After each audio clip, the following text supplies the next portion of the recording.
There's a certain kind of pause that doesn't come from surprise, but from confirmation.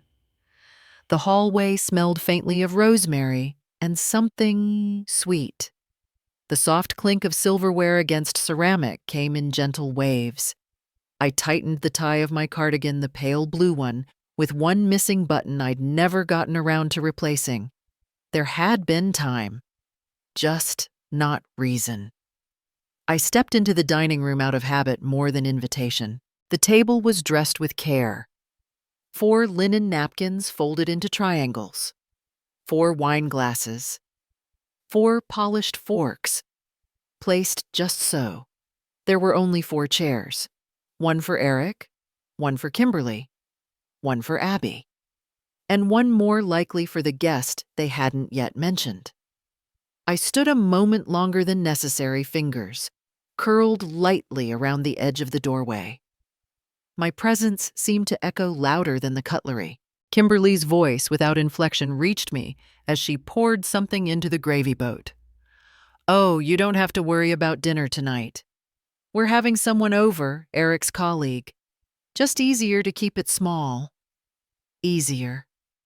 Small. My name was not among the folded place cards. Not even a 5th glass placed discreetly off to the side in case I might be expected to pass through and sit. Just 4 evenly spaced. I nodded, not to anyone, just toward the space between myself and the scene before me. Linda's laugh came from the kitchen. Sharp, familiar.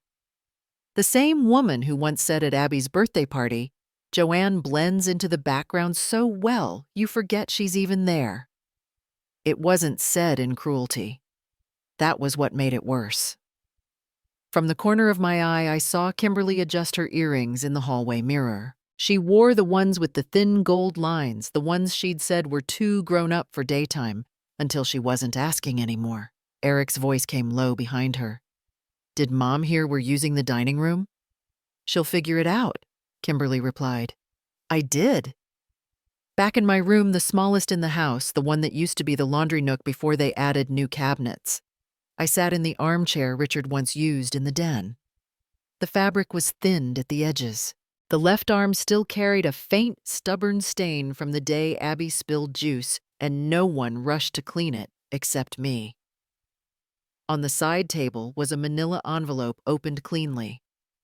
The Western State Bank logo at the corner embossed in gold.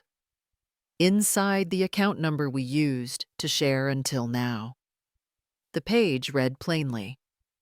The account had been amended. Sole authority, Eric Whitaker. No cosigner, no alternate access.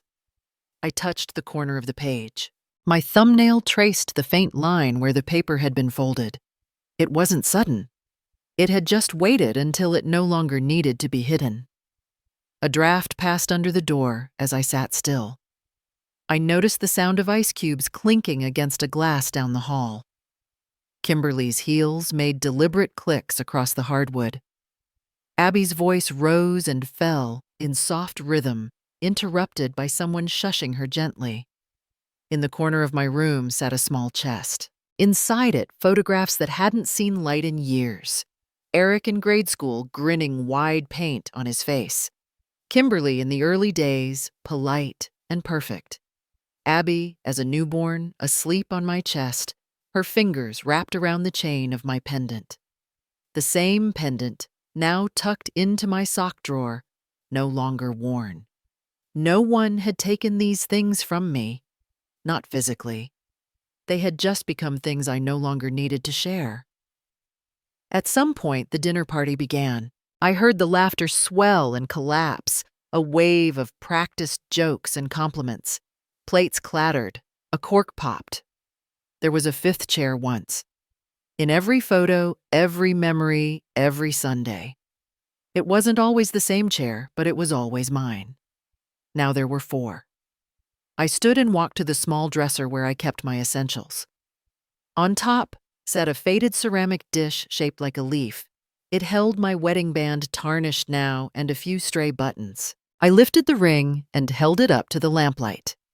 The gold had dulled into a kind of quiet. Not gone, just unnoticed. I slipped it back into the dish. Outside my window, the porch light flicked on. Automatic. A reaction to movement that no longer included me. Somewhere in the house, Kimberly laughed again. A different laugh now. Softer for the guest. I reached for the envelope on the table and folded it in half. Not out of anger, not for safekeeping, just to make it smaller. On the bottom right corner of the page was a signature I recognized. Eric's. The curve of his W had always looked like it was apologizing for showing up late. I placed the envelope beneath a coaster. The tea stain ring still hadn't faded. It had taken root. No one had told me I was being erased. They simply set a table and made sure I wasn't in the count. I turned off the light. And in the dark, the hum was still there. Some accommodations are made quietly, like folding a map, along lines that were never meant to crease. When I moved in, I chose the room next to the dryer, the one with no closet, and a single window that overlooked the fence. Kimberly had tilted her head slightly when I mentioned it.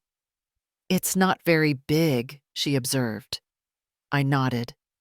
I didn't want it to be.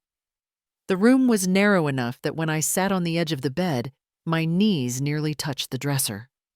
Still, I made it mine. I brought in a small lamp from storage one with a frayed cord and a dusty blue shade that dimmed more than it lit. I hung up a calendar from the year before because I liked the pictures better. I left the days blank. Eric asked one evening if I needed anything. I told him no. His relief came faster than his concern had arrived. I offered to help with meals standing at the edge of the kitchen towel over my shoulder, waiting for something to stir. Kimberly gestured to the pantry. "If you'd like to cook, sometimes feel free, just nothing fried. Abby's on a clean eating schedule and I've worked too hard to go backwards." I made steamed vegetables, brown rice, baked fish without seasoning. No one commented. Once, I tried a squash soup with cinnamon like Richard used to love. No one asked for seconds. When Kimberly hosted her book club, I cleared the plates after. They'd all spoken in soft, slow tones, praising each other's insights with rehearsed warmth. Someone asked about the woman in the hallway with the folded laundry. "She lives here," Kimberly answered. "It works for now." For now. I stitched the sleeve of Eric's work shirt when it came out torn. I left it on his bed neatly pressed. He wore it the next day without noticing the repair. Abby used to knock on my door with a book in hand. We'd sit on the foot of the bed and read about dragons and ships that never returned home. She'd fall asleep halfway through, and I'd carry her to her room, tucking the blanket under her chin without waking her. Kimberly once saw me in the hallway and said, "She needs to learn boundaries, Joanne. You can't always jump in." I stopped. Abby began bringing her books to the living room instead. On family dinners, I set the table before anyone asked. I folded the napkins into triangles, then into squares, then triangles again. Kimberly noticed once. "We're not running a restaurant. Paper napkins are fine." I bought paper napkins. The ones with small blue flowers on them, quiet patterns that didn't draw attention. There was a time Eric's co-worker stopped by unexpectedly. I had just stepped into the hallway when Kimberly intercepted me with a smile. "Do you mind?" she said under her breath, hand on my arm. "We're trying to give a certain impression. Maybe later." I stepped back into the room, closed the door. It was easier to become a background noise than to insist on volume. The cardigan I wore most days had a small tear under the right arm. I patched it with thread from a travel sewing kit. No one noticed. That was the point. One morning, I left early for a doctor's appointment. When I returned, someone had reorganized the laundry shelf where I kept my things. My soap, my pins, my small jar of hand cream were gone. Kimberly waved it off when I asked. I figured we'd streamline. "You don't really need separate items for everything, do you?" I bought new soap and tucked it in my dresser drawer, I once brought down an old photo album to show Abby, the kind with plastic sleeves and fading corners. She liked the picture of Eric as a boy with missing teeth and a paper crown. Kimberly passed by, glanced at the album and said, "Let's not confuse her with too many old memories." The album went back into the cedar chest. Sometimes Eric asked how I was doing, his voice already retreating before the question reached me. I gave the answer that ended the conversation quickest. In the kitchen drawer behind the utensils, I kept a single tea bag wrapped in a napkin. It was a brand Richard had liked, peppermint and chamomile, the kind you can't find easily anymore. I didn't drink it. I just kept it there. Proof that I had once stocked the pantry with things that mattered to someone. I avoided the mirror in the hallway because the lighting there was too honest. The one in my room was softer curved at the edges. It didn't show me what I lacked. When Kimberly had friends over, I stayed upstairs. If I opened the door, voices would hush, slightly shift tones, glance toward me before resuming. It was easier not to interrupt. One afternoon, as I folded Abby's pajamas, Eric came in with a handful of letters. He handed me one. "This one's probably yours. Looks like insurance." It was addressed to occupant. That night I sat on the back porch with a mug of tea gone cold. I watched the light from the kitchen window flicker against the blinds. Someone laughed inside and the sound bounced off the walls like it belonged there. I held the mug with both hands, feeling the chill of ceramic against my palms. They were inside. I was out. And I had opened every door before it was closed behind me. Some erasures don't happen with ink or scissors. They happen in silence and with certainty. The refrigerator door had a magnet shaped like a sunflower holding up a birthday card. The envelope was pale pink, the handwriting precise. To Eric and Abby, it read. Kimberly had underlined both names with a flourish. There was no space left for mine. I glanced once. Then I reached past it for the milk. That same afternoon, a neighbor dropped off a pie. She lingered by the front door, glancing into the living room, as Kimberly accepted the gift with a tilted smile. "You always keep the house looking so perfect," the woman said. I stood at the top of the stairs, one hand still holding the rag I'd been using on the baseboards. My knees ached slightly, and the faint smell of lemon cleaner clung to my shirt. Kimberly didn't look up. She smoothed her blouse and thanked the woman for noticing. When the hospital invited me back as a guest speaker for the new nursing cohort, I mentioned it at dinner. Eric didn't lift his eyes from his phone. Later, I found a voicemail on my cell he wouldn't make it. Meetings had stacked up. Deadlines were tight. Maybe next time, he offered. There hasn't been a next time. The picture frame on the hallway shelf used to hold a photo of all of us at Lake Barrington Abbey. In my arms, Eric beside me, Kimberly smiling just enough. One morning, it was gone, replaced by a photo from their last trip to Sonoma. Just the three of them dressed in white, backlit by grapes and sunset. The old frame sat face down on the sideboard. In the laundry room, the glass cracked in one corner. I didn't pick it up. I just passed it each day like a painting I no longer recognized. On the coffee table in the living room, I noticed one afternoon that the small silver frame had been turned downward. The photo inside me holding Abby during her first snowfall was barely visible beneath the cracked pane. I turned it over for a moment, wiped the dust with my sleeve, then set it back the way I found it. During Thanksgiving, Kimberly hosted a dinner that included her parents and two couples from Eric's office. I spent the morning prepping sweet potatoes and refolding napkins. When I finally sat down, the chair at the end had already been taken. I stood for a while before Kimberly glanced over her wine glass. "Oh," she murmured, "didn't realize we'd need another spot." I stood in the kitchen for most of the meal near the sink, pretending to look for something. One evening, Abby brought home a painting from school. It was a picture of her happy place, a family picnic, with a big blue sky. I looked closely. There was a man and a woman holding hands, a little girl in the middle. No fourth figure, no gray cardigan, no folded lap blanket. Later that night, I opened the coat closet to hang up my sweater. The yellow raincoat Richard once wore still hung there, faintly sagging. In its pocket was a Starlight mint unwrapped stuck to the lining. I didn't remove it. I simply let it stay. In a small wooden box in my drawer, I kept spare buttons, an old lipstick, and a bus ticket stub from the day Abby was born. The ink had faded into a pale echo, almost unreadable. But I knew what it had said. I tried not to count how often my name was skipped when Kimberly introduced people. "This is our daughter Abby," she'd say, resting a hand on Abby's shoulder. "And this is my husband Eric. We're so glad you could come." I was usually in the background, usually holding something warm, usually excused before being acknowledged.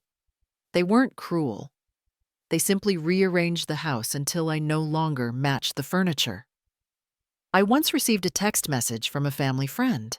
It read, "Saw photos from the event. Were you out of town?" I stared at the screen for a while before typing back, "No, I was just in the kitchen." The reply never came. One day, while dusting the top shelf of the bookcase, I found a book I had once given Eric, "The Things We Carry." I had underlined the dedication when I gifted it. "Because you always carry more than you say." And I see that. The inscription had been scratched through in pencil, not erased, just crossed out. I put the book back on the shelf with the spine facing in. At night, I sometimes sat in the laundry room where the air was warm and humming. There was a plastic basket of mismatched socks on the counter. I didn't sort them. I just let them sit together. One Sunday, I opened the bottom drawer of my wardrobe. Folded inside was the beige scarf Richard had bought me at a road stop during a long drive upstate. The fabric had softened over time, its edges slightly frayed. I lifted it out and placed it across my knees. There was something small tucked in the corner, nearly weightless. A piece of paper folded 3 times, the ink slightly smudged. I opened it. In uneven letters, "You are my little son. Abby, age 5. The U in son had been drawn like a heart. The word "my" was underlined twice, as if to remind me. I traced the folds where the paper had been pressed shut. Not perfectly even. The kind of folds made by small hands and effort, not tools. I didn't cry. I didn't sigh. I folded it again and placed it back where it had waited, patient and quiet. Some things are never misplaced, just buried under quieter things. The house was full of movement. Plates, phones, chairs, plans. I remained still, and I learned there is more than one way to vanish. Some lines aren't crossed, they're poured. I had just begun stirring the pot, the kind of soup that didn't ask for much. Carrots, onion, celery. The spoon was old, the kind with a worn groove from years of use. The steam fogged my glasses. I didn't mind. The smell was clean, like something remembered. Kimberly entered without slowing her steps.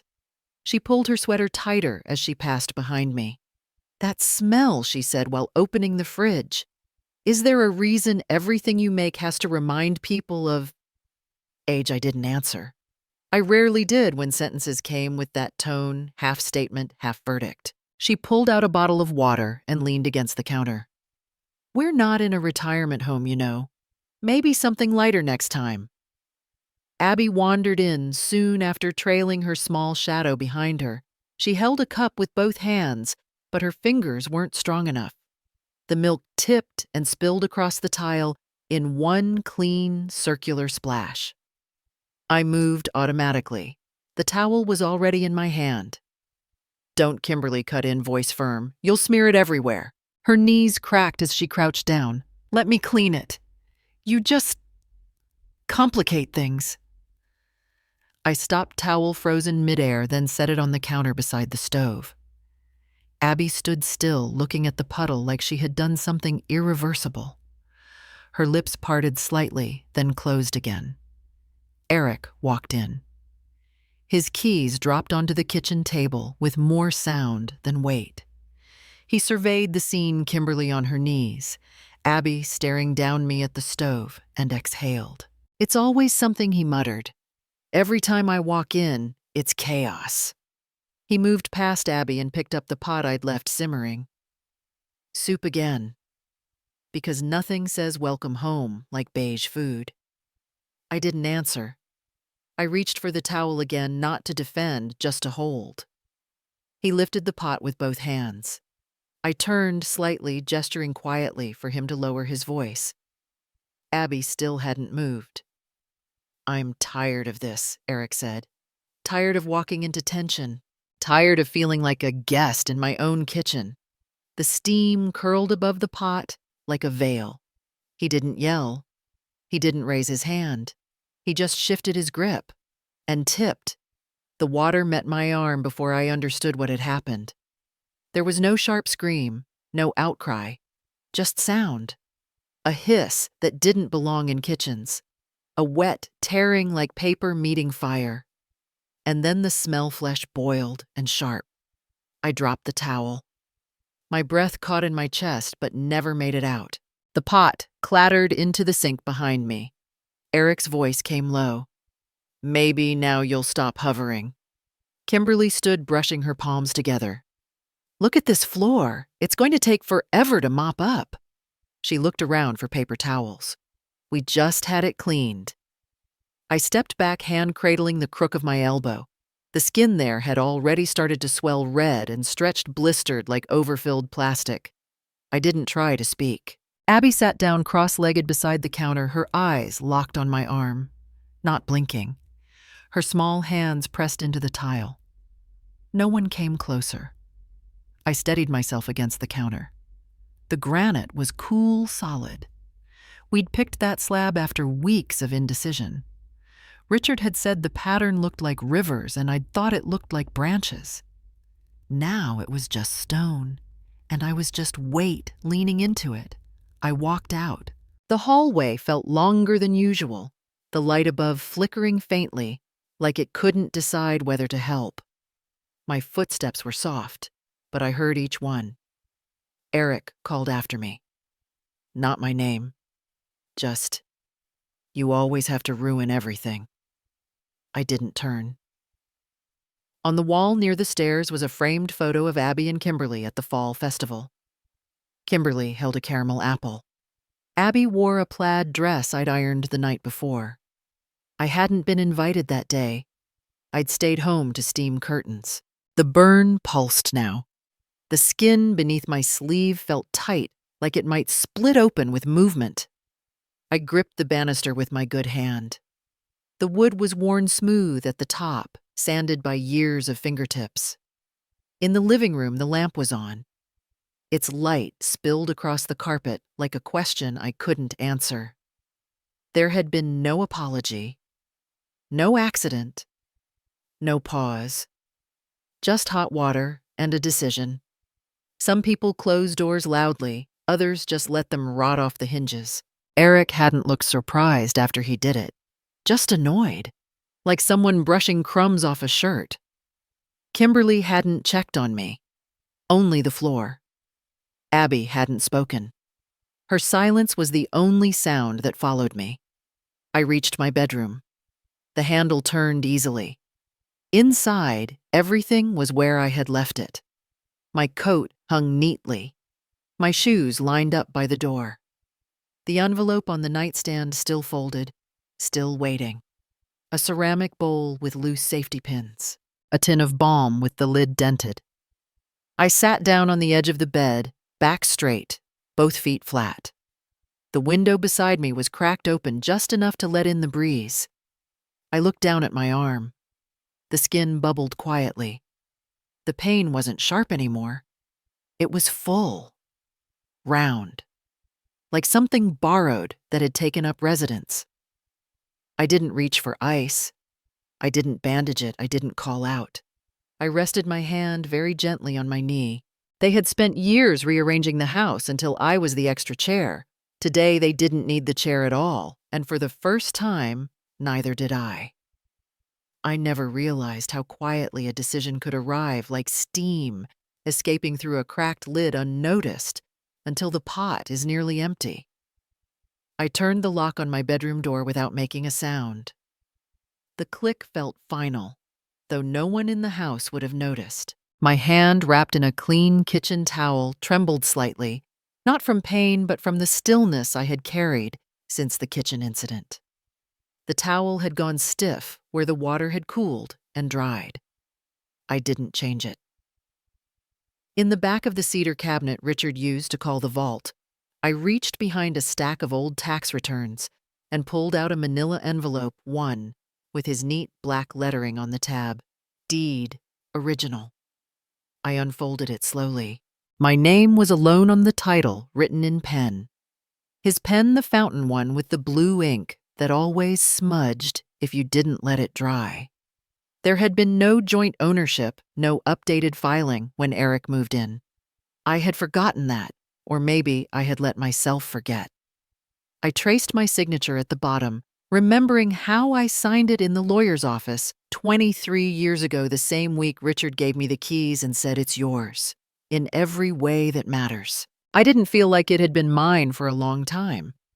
I started folding clothes into a suitcase I hadn't used since Abby was born. It still smelled faintly of lavender from the sachets I used to sew into the corners. My movements were slow, not cautious, just deliberate. I chose only what I needed.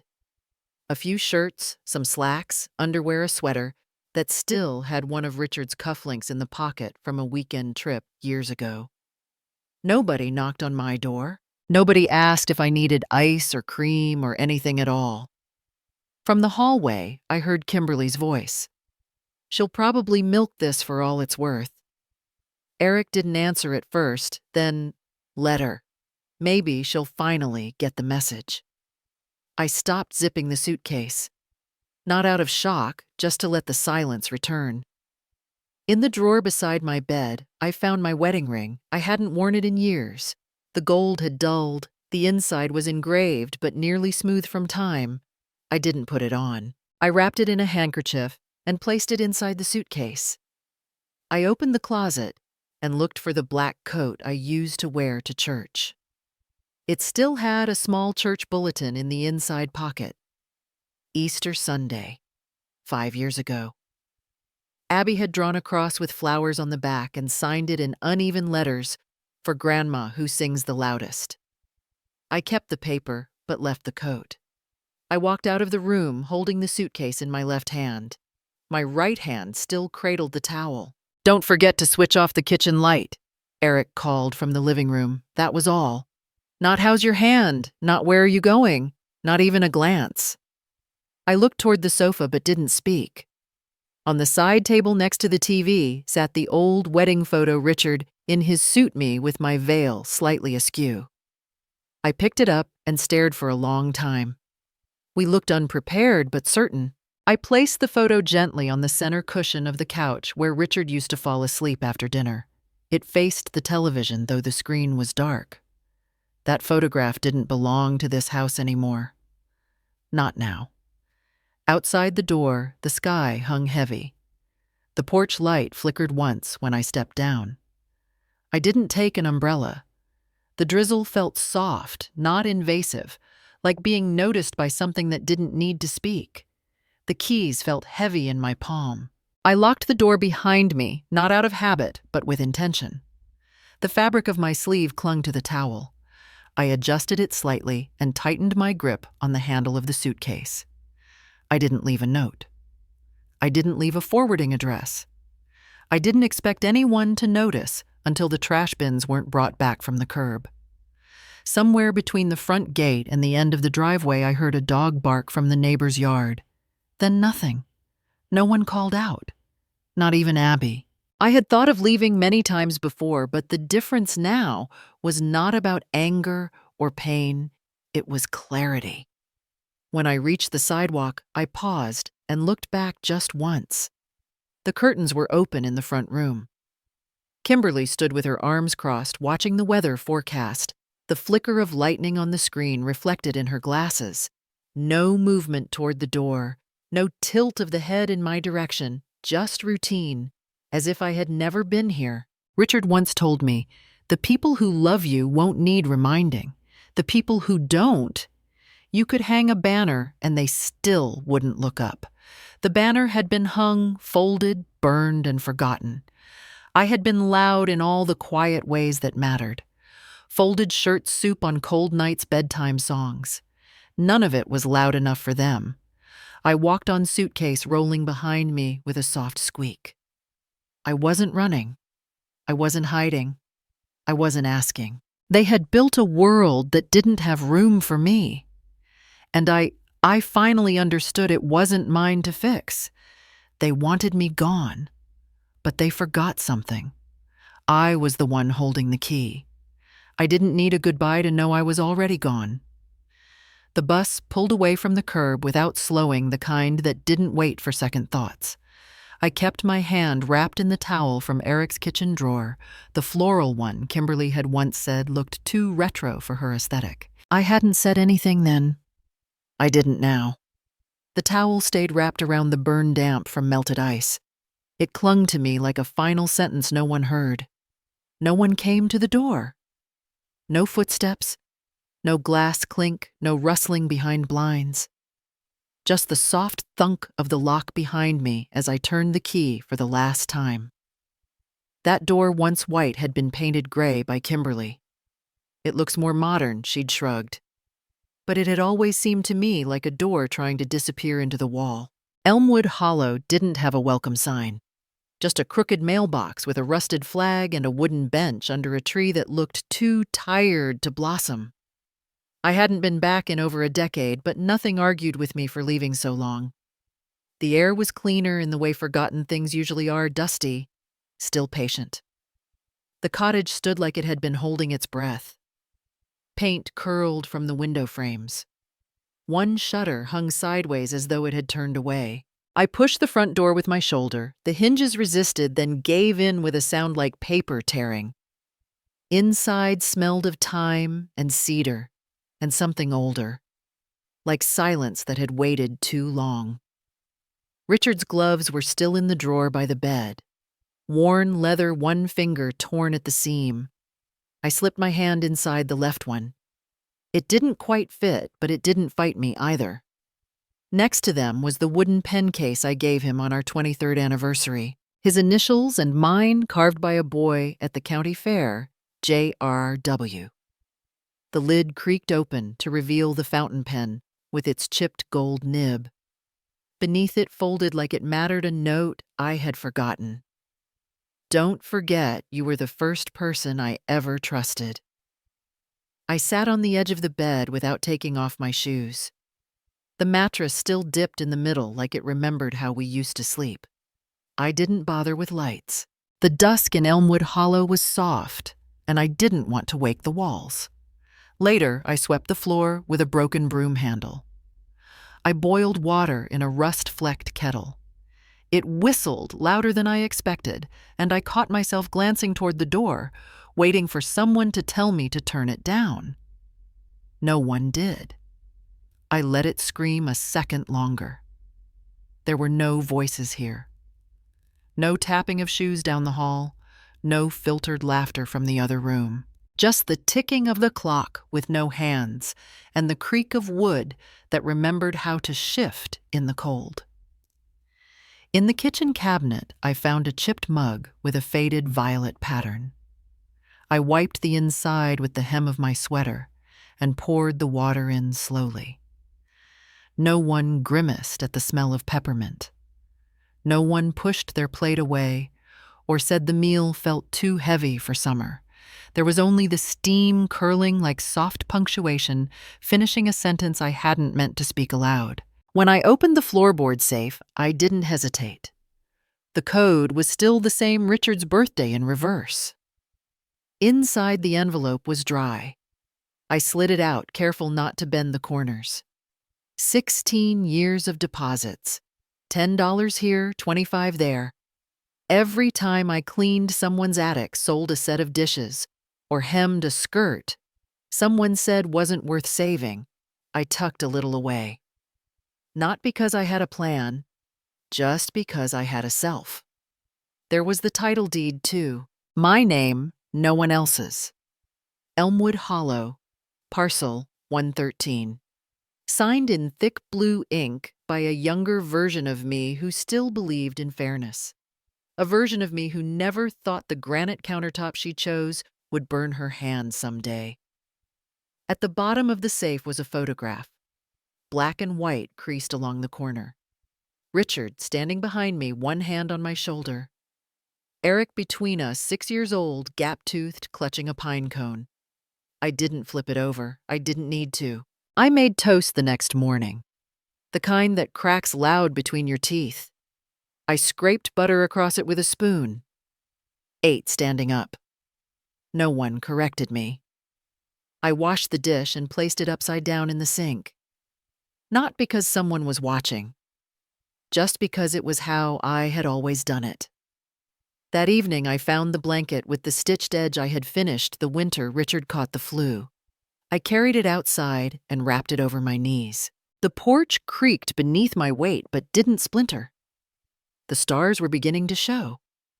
I couldn't name them anymore, but I recognized their distance. A moth bumped against the screen door. The wind whispered under the slats. Somewhere in the brush, a cricket offered a rhythm. The kind you could mistake for breathing if you didn't listen too closely. I let the folder rest on my lap. Deed. Savings. That note in Richard's handwriting. My hand traced the seam of the paper, slow, deliberate. They thought I walked away with nothing. They thought the silence meant I had surrendered. They never understood. I was never trying to win them back. Silence comes back louder when you've learned to live without it. I was folding the striped dish towel when the phone rang. The screen lit up with a name I used to write on Christmas cards with pride. Eric Whitaker. The ring pulsed once, twice. I let it reach the third before picking it up. A pause. Mom, where are you? We've been worried. His voice had the same coat he wore to church, pressed on the outside, fraying underneath. Muffled in the background came another voice, sharp and off-key. Ask her if she's coming back to sign the documents. We can't wait forever. I didn't answer. The phone clicked gently as I placed it face down on the kitchen counter. The towel in my hand remained half-folded. The next day, I rearranged the small drawer in the hallway, paperclips, expired coupons, the measuring tape with half the numbers rubbed off. I didn't think about the call again until the mail truck left a thick manila envelope with red corners at the foot of the porch. Inside, a summons. Property dispute. Claim of neglect. Lack of documentation. The ink tried to be formal, but the intent was careless. A week later, they received theirs. Isabel came by that morning with 2 lemon muffins and a fresh packet of tea. She didn't ask what the envelope was when I handed it to her, just said she'd drive to town and make sure it got stamped properly. She left the muffins behind. It took 3 more days for the reply. Sheriff Hank Dalton stood at the edge of the driveway, boots just shy of the step. In his hand, a sealed envelope with a county stamp. Eric opened the door in a worn shirt that used to belong to Richard. He looked older than I remembered. What's this eviction notice? Says here Joanne Whitaker is the sole deed holder. You've got 30 days. From somewhere behind the doorframe came the same voice, brittle and harsh. She's your mother. What kind of person does that to their own family? The door slammed before the rest of the sentence could catch the air. Hank didn't flinch. The wind carried the silence further down the street. For once, none of the neighbors turned away. No one shook their head in pity. One even nodded. I brewed tea when I got back using the chipped blue kettle with the crooked spout. The cup I chose had a faint line from an old crack, one I always turned inward, so I wouldn't feel it against my lip. Isabel's voice came through the phone just after dusk. They've gone quiet. 30 days starts today. I didn't say much.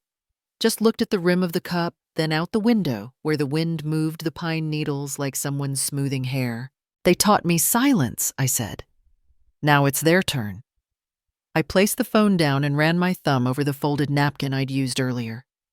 There was a tea stain round and almost perfect with just one break near the edge. I left it there. The next morning, a message came through. Eric again. We're open to a conversation. Maybe there's a way we can still resolve this. Resolve, like a stain or a scheduling conflict. He ended it with, I think this has gone far enough. I didn't reply. The screen dimmed itself before I touched it. I reached instead for a small box in the drawer, a velvet case with a clasp that sticks. Inside Richard's fountain pen rested beside the ink bottle that still bore my handwriting. Refill only with blue-black. That evening, I walked down to the mailbox and left a letter. 3 lines signed neatly with initials. When I returned, I took the pen out again and placed it next to the deed I'd retrieved months ago. The paper had yellowed slightly. It no longer needed validation. Later, Isabel passed by again, holding a tote bag of canned peaches and flour. You sure about this? She wasn't asking out of doubt. More like offering a mirror. They were never after me, I said. Just what I still had. She didn't argue, just nodded toward the teapot. That night I sat near the window the same way I used to in the early years of marriage, quiet but alert. I counted the ticks of the old clock Richard once tried to fix. It never told the right time, but it never stopped ticking either. A moth brushed the window. Then another, then nothing. No more calls, no more questions. In the middle of the table beside the folded deed and the tea-stained napkin, I placed a silver key. The one to the house I had left. The one they never asked about. They hadn't thought to. The silence stretched across the room like a familiar shawl. Not heavy, not warm, just there. I closed my eyes. And for the first time in years, I didn't listen for footsteps. Some tasks, when done alone, feel more complete. I stood on the old wooden stool Richard had used to fix the ceiling fan once. The linen curtain folded itself neatly over my right arm, while my left hand, still wrapped in a clean bandage, reached for the rod. I didn't wait for anyone to offer help. No one had asked if I needed any. The fabric was thin, but it filtered the morning sun just enough to soften the lines on the floorboards. I stepped down carefully and smoothed the curtain edge with my wrist, then folded the towel I had used to dust the window ledge. I placed the stool back under the table where it belonged. After lunch, I walked to the town center with a canvas bag slung over my good shoulder. Inside, I'd packed a folded quilt I hadn't used since Portland, a portable gas burner, 2 unopened boxes of Earl Grey, and a spare pillowcase with a tiny tear near the zipper. I left it all at the Women's Community Center. They didn't ask questions. I didn't offer stories. Just a note tucked between the tea boxes. I once lived in a house that didn't allow me to use a kettle. On the way home, I passed by the library. The notice board near the entrance had a flyer half torn by the wind, looking for volunteers for weekend reading sessions. I pulled the bottom tab off and folded it into my coat pocket. That evening, I made ginger tea. Not from a bag, but from peeled slices in hot water, steeped until the steam smelled like memory. I sipped it by the window where the curtain now hung and reached for the laptop I hadn't touched in weeks.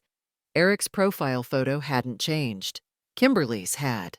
Her cover image showed a brunch table and 3 wine glasses. One post stood out time-stamped just 2 hours earlier, betrayed by the one who gave me life. Sometimes I wonder who still believes in family. The comments below were a mix of sympathy and doubt. One read, But weren't you living in her house the whole time I closed the laptop without replying? My hand stayed on the lid a moment longer than necessary. The tea had gone tepid, but I finished it. The next morning, I filled out the volunteer form for the weekend reading group. When the librarian asked if I wanted to select the book, I said yes. I returned that afternoon with a story about a woman whose name had been forgotten by history, but who left behind journals no one could erase. It was fiction, but only slightly. 3 people showed up to the first session, all over 60. One woman wore thick wool socks and brought her own folding chair. A man nodded at every sentence like he was agreeing with someone only he could hear. The third was quiet, but held her copy of the book like it was something sacred. I opened the session with a line I didn't plan, but didn't regret. Today, we'll read about someone who was erased until she wrote herself back in. No one asked me to explain. They simply listened. Back at home, I lit a candle in the living room. It wasn't for ambiance. The light above the fireplace flickered now and then, and I hadn't yet found the ladder. But the candlelight made the room feel less like a leftover space and more like a held breath. I took the framed photo of Richard and me from the drawer, not the wedding photo I had left behind, but the one at the lake before Eric was born. We weren't posing. He was laughing at something off camera, and my hand was reaching for his mid-motion. I didn't hang it. I placed it on the mantel next to a smooth river stone I'd kept since that trip. Later that week, a letter arrived. Isabel brought it up when she stopped by with a bag of apples from her orchard. They're quiet now. Too quiet. 30 days started last Monday. I nodded. She didn't stay long, just long enough to wipe her boots before stepping in and place the apples on the table. Her eyes drifted to the curtain. "Looks better now," she said. "Like someone lives here again." That night, I wrote something for myself on a sheet of craft paper and pinned it above the hearth. Not a declaration, not a defense. Just a reminder. I don't need to be forgiven. I just won't be erased. I didn't light the fireplace. The weather hadn't turned yet. But the note held its place even without heat. There are still things I do slowly. I don't reach with my left hand if I can avoid it. I haven't bought any new pots or pans. I don't answer blocked calls. But I greet the mailman. I dry herbs above the sink.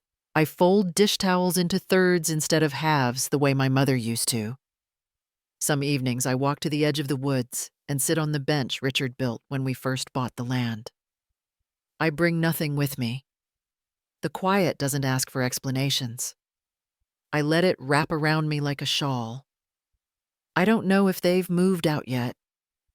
I haven't asked. I haven't looked. The silence from their end doesn't burn, it settles, like dust when no one stirs the air. And in that stillness, I breathe. Some names don't belong on documents, they belong in the spaces people tried to erase. I held the pen for a moment before I signed. The paper was uncreased, untouched, but my hand hovered as if the ink itself would carry a piece of me too far. I didn't flinch. My name moved across the line in quiet strokes. The transfer was official.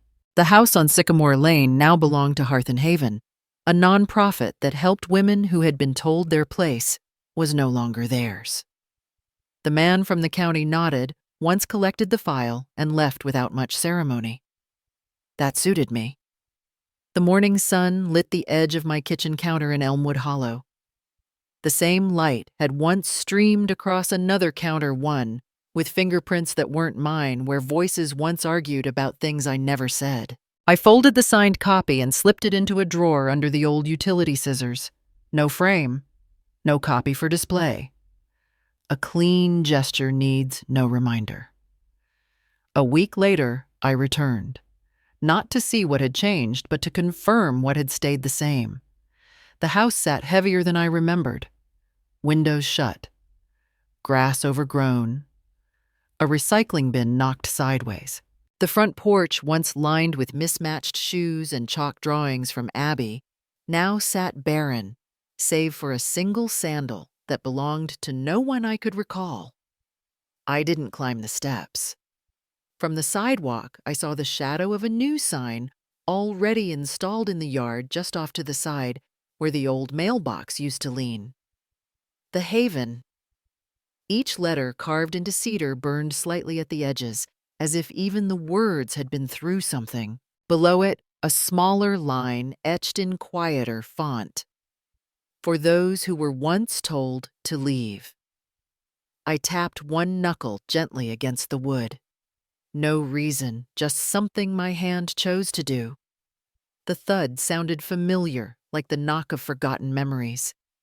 I didn't go inside. I didn't need to.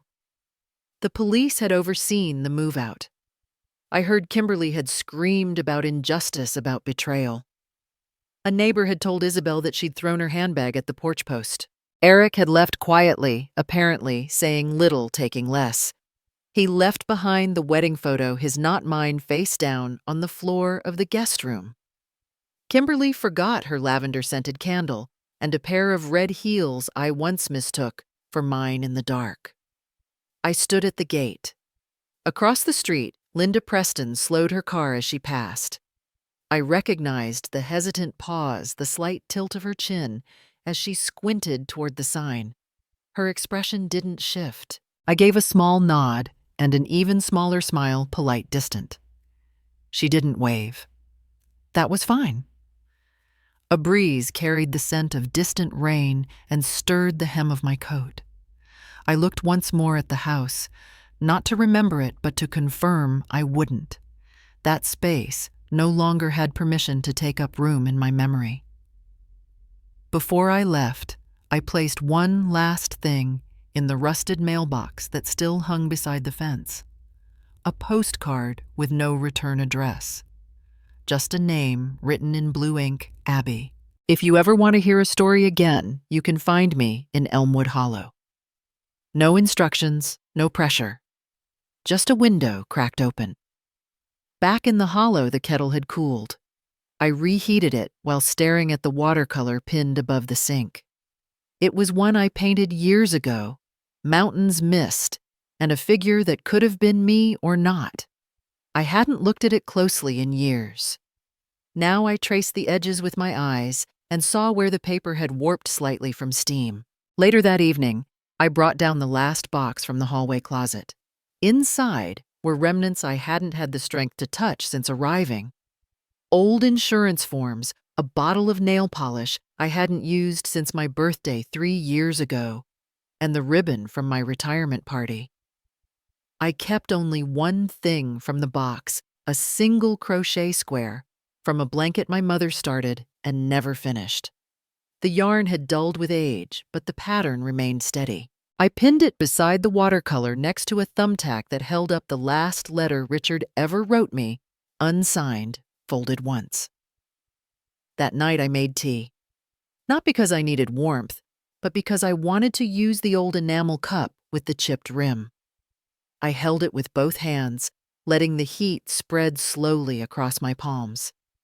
I didn't drink right away. On the mantel above the stove, I had tacked a strip of paper earlier that day. It wasn't decorative. It wasn't poetic. Just a truth I had written down for myself when I signed the house away. I never needed forgiveness. Only not to be forgotten. I read it once more, not out loud, just through my eyes. No one had to agree with the way I left. No one had to send flowers or letters or explanations. And I didn't require their names to be cleared. I simply removed mine from the place they buried it. When people pass by the new sign and ask who Joanne Whitaker was, maybe someone will say, she's the woman who gave a house away like it was never hers to begin with. And maybe quietly someone else will add, she made sure it became one. I've come to value the quiet kind of waking when no one is waiting to ask, remind, or accuse. The clock on the wall blinked 5:43, though I hadn't looked at it in weeks. My body rose before the sun, not because it had to, but because it could. I filled the kettle with water from the ceramic jug I kept near the sink. Its handle had a small crack that caught the light in the early hours. I didn't replace it. Steam curled above the chamomile as I sat by the window holding the warmth between both palms. The linen curtain moved slightly with the breeze, and I didn't fasten it back. I watched the wind take its time. On the table beside me sat my notebook, half filled now. I'd been writing notes after each reading session at the library. Small thoughts, questions, sometimes phrases I didn't want to forget. A torn paper napkin lay between the pages as a bookmark. It still had a faint smear of lipstick from the woman who'd passed it to me at the end of our last group. Her name was Arlene. She had asked with no expectation of an answer. What if our names were never meant to be remembered? I had written it down. I flipped back to a page from last month. The ink had feathered slightly, but I recognized the line, "First day," not asking permission to exist. Outside, the trees remained untrimmed. No one left passive notes taped to my door. The only signature required here was mine, and even that was optional. The phone rang around mid-morning. I didn't move at first. The number was unfamiliar but local. I answered with the kind of stillness one keeps for strangers. "Ma'am, this is the National Campaign for Family Unity Awareness. We're inviting participants who've overcome hardship with loved ones to share their story." I set the cup down and replied, "I'm not part of a story that needs telling anymore." The voice on the other end faltered, then thanked me. I ended the call. I didn't explain. The drawer in the hallway still stuck a little on the left side. I had to wiggle it open. Inside, folded in a cloth, was the silver ring I hadn't worn since the first day I left. The inside still bore my initials, though the edge had dulled from decades of dish soap and garden soil. I held it between my fingers a long while. Next to it, I placed a note in blue ink. "Thank you for the time shared. From here, I walk alone, and I'm not lost." I tucked the ring and note inside a box lined with old velvet, the corners faded to gray. I took it out to the back garden and pressed it into the soil beneath the peach tree. The same tree where years ago Richard had said it needed a bench. I never added one. The tree had stood just fine without it. Inside, I passed by the shelf, holding my books, and stopped at a small ceramic frame. It held no photograph.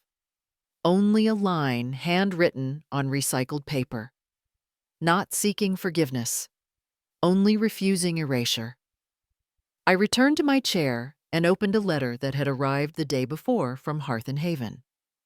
3 women were scheduled to move into the old house next week. Their names were typed at the top with a short description of their background. One had fled a brother's gambling debt. One was cast out after a hospital stay, and one hadn't spoken since a December eviction. I traced the names with my finger, not to memorize, but to recognize. At noon, I peeled a clementine with slow, practiced thumbs. The peels curled into a neat spiral. I placed them in the compost bowl on the windowsill. A neighbor's dog barked distantly. I didn't close the window. Later, I checked the mailbox. A single card rested inside off-white embossed with gold. A wedding invitation. Eric and Kimberly's cousin. No note. No return address. Just my name printed below the RSVP line, as if I had remained someone they still considered audience. I tore the RSVP cleanly down the center and placed the halves into the paper bin, smoothing them flat. No anger, no ceremony. I returned to the porch. The sun had shifted to the left, lighting only half the railing. I watched its shadow cross the floorboards, stopping where the cat usually curled in the spring. There had been no cat, just the memory of one. A breeze pushed at my collar. I pulled it close. The threadbare sweater had one cuff unraveling, but I kept it. The sleeves hung right. A voice once told me, "You never knew how to let go without making it about you." Another voice, "You expect us to feel guilty for how your life turned out?" I had stopped collecting those sentences long ago. Now they just passed through. Before dusk, I wrote a short list in my notebook. Buy more black tea. Check library hours. Call Isabel, re-garden herbs. Change porch, light bulb. No mention of what had been. No tally of what was owed. Only what could be done. As evening came, I lit the small clay lantern I had molded years ago. It gave off a soft, uneven light enough to see the edges of the room, but not every corner. I didn't need to see everything. No one knocked. No one rang. And that I realized was the peace I had once called absence. I took the last sip of my tea. It had gone cold. I didn't warm it again. I had once belonged to a family. Now I belonged to myself.